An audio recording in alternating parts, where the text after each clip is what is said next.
Hello, nice to see you once again.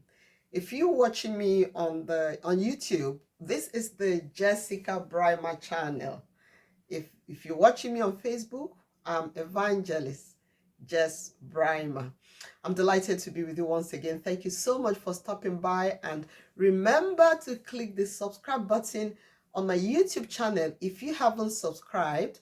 On the Facebook channel, just follow me, and also on the YouTube channel, click the thumbs up button if you like what you're hearing from me.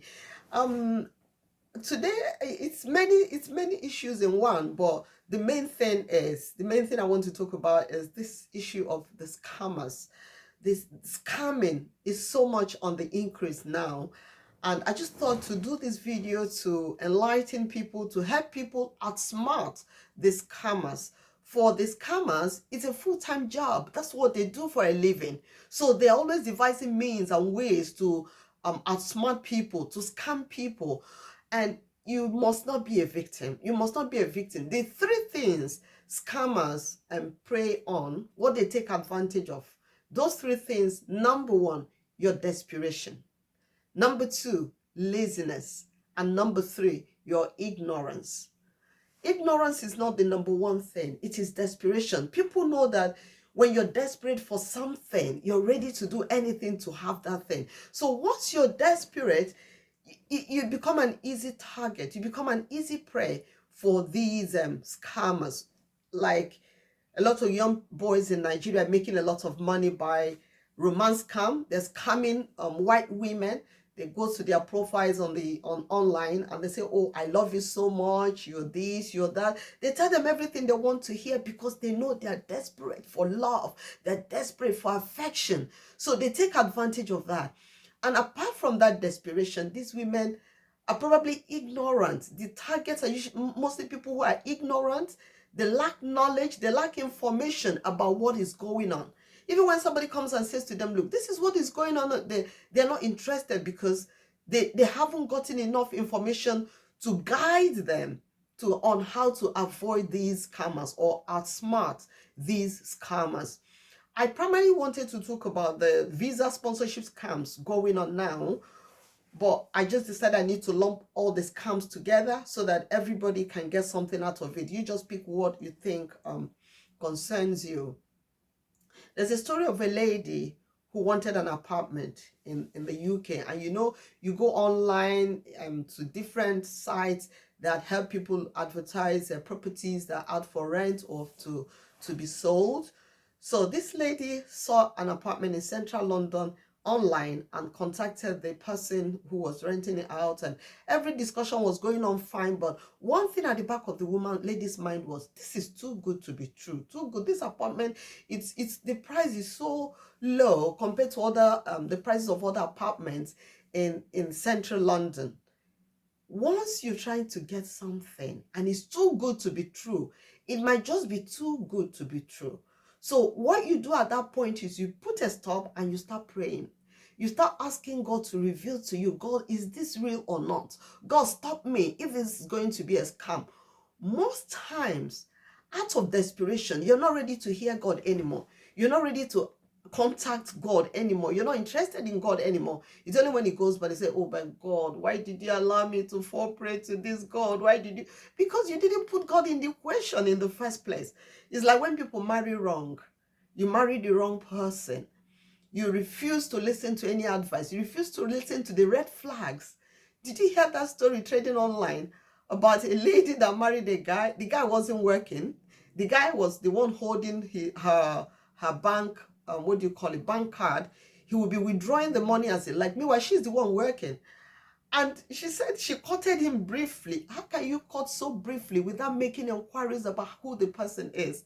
And the funny part is that the day the guy invited her to visit him when they were courting, she said she didn't know the guy rented the house. That he gave the people money and said, "Please, let me just use your house for some time to, impress this lady." And he rented the house, and it was after he married her. I said, "Look, I don't have any house, I don't have any job, I don't have anything." But she was already scammed. And it wouldn't have really amounted to so much, apart from the fact that the guy started beating her. Domestic violence was now involved, and the guy started cheating on her, and everything she did, at the end of the day, she decided to help the guy get a good job and start his life in a proper way, and she did all that. He eventually left her and married somebody, and unfortunately, he left her with 2 kids. And unfortunately, she was no longer working. She didn't have a job anymore. So she was penniless. She didn't have the husband she's labored so much to have and to keep. And she didn't have a roof under her head. She was completely scammed by this guy. When you tell people, once you're in a romantic relationship with somebody, find out who that person is. Be your own CIA. Find out. If the person says, I went to this school, look for people who went to that school. If he says, I work in so and so place, look for people who work there. If he says, I live in so and so place, look for people who live around there, who are his neighbors. If he says, I go to so and so church, go to that church, make inquiries, find out about people who worship in that church and what they know about him. It's very important. Anyway, that's by the way. I'm not talking about relationships now, even though I'll talk about romance comes, somewhere along the line. But the primary thing I want to talk about is these visa sponsorship jobs. Everybody in Nigeria is spending so much money to do nursing or to do care assistant work, taking care of old people, as somebody says scrubbing old people's bum, and everybody is trying to do something to at least have a leg into the Western world. When you now get in there after some years, you now decide to branch into your real profession. But the important thing is you've gotten into the country, you have settled down and all that. So people are they don't mind. The other day, they showed a video of a lady that was once a bank manager in Nigeria doing cleaning jobs in the United Kingdom. And she said the money she's earning, she's able to take care of herself and her family in the United Kingdom. And the money, if you convert it to Naira, it's even more than what she was earning as a bank manager in Nigeria. So this is what poor leadership had cost Nigerians. The youth in my church were talking about slavery the other time. I said, but it was the Africans that sold their own. I wouldn't sell my own baby for a bottle of schnapps. It was the African kings that were selling their own for a bottle of schnapps. So don't just blame only the white people. At least start from your own household where your own sold you out. That is what is going on in Nigeria now, where Nigerians are watching their leaders destroy their nations, and then they are forced to flee and accept any kind of menial job in organized societies. That is what poor leadership can cause a nation. Greedy, wicked, heartless, soulless leaders who amass the nation's wealth for their own good, they and their family alone. That's what they can cause. They reduce the best of the citizens. They reduce the people to slaves, to just destitute, for lack of a better word. And then, you're forced to flee out of your country. When you leave Nigeria to live in Western world and you go through the initial hiccups, you see how peaceful life in the Western world can be. At least there's security. Your security is guaranteed. I can't remember how many times I've left my door unlocked and I've gone out and come back and nothing happened because there's security. Why is there security? Because most people are comfortable. Even people who don't have jobs, the government pays them money weekly to make sure that they don't get desperate. They don't start stealing. The people who misbehave most times are people who are on drugs. That's another issue on its own. So I want to talk about scammers, visa sponsorship scammers. Yes, the Western world, New Zealand, Australia, Netherlands, so many countries need health workers. They need skilled workers. Apart from health workers, they also need teachers. They need, people in different fields, IT experts. They need them. So they are giving out visa sponsorship and saying, apply for a job. Once you get a job, we sponsor your visa. You come into our country to work to improve our economy. So scammers are cashing in on it. How do they do it? When you see an advert in all these LinkedIn, Indeed, and all those places that companies advertise, the fact is that anybody can advertise in these places. The people who own the website, they don't go on to say, let me find out if this person is real or not. I'm sorry, this thing is changing color. Why is it changing color? Why is it changing color all of a sudden? This is nice. This color is so sweet. But it's just that my face is not bright anymore. How do I do it now for my face to be bright? Oh my word. So, you know, where did I stop now? Let me continue. So the adverts you see, the people, the owners of the website don't really have any way of proving that the adverts are real. They don't have any way of proving that these adverts are real. So anybody can advertise and say, oh, I've got so and so vacancy in my organization. I've got so and so, and a lot of people jump in and apply. And when you apply, yes, no harm in applying. It's good to apply. But why would people, they ask you to pay them money to get a job as a healthcare assistant in the United Kingdom? Why would you agree to pay money? And they are asking for £8,000, £10,000, £5,000, when the money you will be earning is barely enough to pay your bills. It's barely enough to pay your rent and feed you from month to month when you earn money for the next month. So why would you accept that? Why would you have to spend so much money to get that kind of job? So when you apply on those websites, the only way you know whether it's real or not, one of the ways you know is when you fill the form. Maybe they even arrange interview for you and you do the interview and everything, and they start telling you, well, we're going to help you with your visa, but we need you to pay us $8,000 or £8,000 or £10,000. Just run. They are not real. They are not real. Someone will say, okay, just pay us £3,000, and then when we finish, you pay us the balance. They are not real. Okay, let's say they are real. Let's say for a minute that they are real and you pay them this money and they're real. You get into the country. You borrow that money to pay. You get into the country. You're earning £2,000 a month. Your rent is about £1,000, and then the bills, light and everything, maybe £200, and then talk about your transportation, talk about your feeding and your clothing. So at the end of the month, you barely have enough to take care of yourself, and you will be forced to be paying them the balance of maybe the money you were supposed to pay. So, oh, pay us the balance, pay us so and so much. I think it's clearer now. These are mature videos, it's clearer now. So they will tell you, pay us the balance of our money monthly. They'll be deducting money from your salary.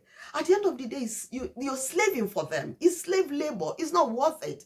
If it's a job that you will earn maybe up to £10,000 a month or £5,000 a month, and somebody is deducting £500, you say, well, that's reasonable. But it's just £2,000 job a month for the healthcare assistant job. At the most, you have to do extra hours. Extra hours will take so much out of your family life, so much out of your life. You're not having any fun. You're just living to work, and it's not worth it. So you need to avoid those things. So number one way to know that these are scammers is when they tell you you need to bring money. They will start rigmaroling that we need money to do this, you need money to do that, you need money to... No. If it's a genuine company, the company pays people to come. There are people that most companies have paid their air ticket. When they come, they give them accommodation. They have a comfortable accommodation for about a month or two before they start earning their money, before they settle down and find a place. Companies are supposed to give you money, not the other way around. You're not supposed to give them money. So one way to avoid that is, once you see an advert, you look at the company, go to the official website of that company. Look for their official website. When you go to the official website, you put your cursor on the email for that website. Once you put your cursor there, you see the genuineness of the email. Then the ones you're relating with, the people that you're relating with that have said, okay, we want to give you a job, put a cursor on their email and see whether it's the same as the email on the official website. Because a lot of people may claim to be so and so company, but they are not the official company. They're just cloning that company. They are cloning to use that company to swindle you. Another way to know if it's your real company is they have a chat area. They will say, chat with us. Chat with that company. Chat with them. There's even a case of a lady who chatted with a company. They said, we're not doing visa sponsorship. But after speaking with this lady, and the lady told them that she's very experienced in care job and spoke to them, they said, okay, we'll see what we can do for you. And they eventually sponsored her to come to the UK to work. So chat with the company, phone the company, phone them and discuss with them. Tell them that you want to know if they really advertised. That is by going to the official website. Want to know if you advertise for this job? This is who I am. I'm experienced in care. I'm very caring. I'm very this and that. You tell them a bit of yourself and they will tell you whether they're employing or not, whether they are into visa sponsorship or not. So the things that scammers capitalize on, like I said, number one, your desperation. They know you're desperate for the job, so you're not ready to even check whether they're real or not. They know you're lazy. You're not ready to do research. Google, find out about that company and find out if they're really employing. Go to the official website, phone them, chat with them to be sure that they're really advertising, and asking people to apply. Another thing is they also capitalize on your ignorance. They know you don't know how the system works. So because you don't know, they can deceive you and tell you anything and you just jump at it. So find somebody who can guide you in the process if you're totally ignorant. I remember when I tried to help some people to, go about the process. Some colleagues of mine in the UK said to me, Sister Jess, I don't even know how they go about this thing. How do they go about it? I said, well, you start by getting the certificate. You need to have a certificate in care if you want to do care assistant job. At least you do the basic online course and then every other thing follows. So you need somebody to guide you. You pay little consultancy fee, the person guides you, and each step of the way if you get an email from a company, you show the person, you run it through, and the person you're using as your consultant or the consulting company, you'd say, this is the email I got, what do you think about this? Don't be too desperate to fall for bring money. It's not worth it. It's not worth it. The same scammers, they use the same method and the take advantage of people's desperation in romance scams. They feel, oh, this woman, she's in her 50s or 60s, she must be lonely, so let me pray on her. And the woman falls for it without making inquiries, without asking God, does this make sense? God, is this you? Without praying. And the next thing, the young man starts saying, send me money, I have a problem with this, I have a problem with that. Because you're emotionally entangled with him, you fall for it. Emotions do a number on women a lot. The emotions just rule you and control you, and you just don't do the right thing. A man of God was giving an example. He said, when you go to a bank and you deposit your money in the bank, there are records to show that you deposited your money. When you withdraw, there are records. So why should you invest in a human being that you're showing so much love and emotions, and the person is asking you, bring money? The money traffic is one way. The money traffic is one way. It doesn't make sense. It shows the person has no sense of dignity, and that person is just scamming you. That love is not real. If it's based on you sending dollars regularly for the person to feed, for the person to do this and do that, where is the person's human dignity? It's a scam. If somebody loves you, a young man loves you, he won't be putting you through the pressures, bring money to me, because he knows it's pressure on you. There are lots of women in the UK that their marriages are broken up after they have struggled to bring the man over. And vice versa, a lot of men have struggled to bring women over, and they didn't know that the reason the woman wanted to come to marry them in the first place, just they want to have some footing in the UK. They want to relocate. And once they relocate, they leave you, they abandon you. They're no longer keen. They're no longer interested in the relationship. So that is also a scam. You need to be careful. A young man told me a story of how he ended up in Ukraine as a student. He said that agencies in Nigeria were telling them, oh, Ukraine is a wonderful country. Ukraine is this, Ukraine is that. He said, go to Ukraine, that Ukraine is just as corrupt as Nigeria. He told me a story. He said, if you have a problem with somebody and you report to the police, the person will give police money and police will even arrest you. Exactly the kind of thing they do in Nigeria. He said, that's what they do in Ukraine. Say the agencies lie to them and say Ukraine is a developed nation, is this, is that, there's rule of law. He said there's no rule of law. I said, but you should have taken your time to do research. A lot of news stories coming out of Ukraine that time showed that it was a very corrupt country. Very corrupt country. If you have done your research, you would not have fallen prey to being in Ukraine and regretting being in Ukraine. The only good thing that came out of his own is that When the war in Ukraine started, they ran to Germany. From Germany, they are in Belgium, and the government of Belgium is taking care of them, the students, and giving them work permits and everything. At least something good came out of that. But before you go to any country, go to Google and ask your questions. How is the living condition in this country? How is the work condition? What salaries do they earn? How is this and that? What about social life? How is this? What about their justice system? Is there corruption? All these answers are in Google. Anywhere you want to go to in the world, they are in Google. The world is a global village now.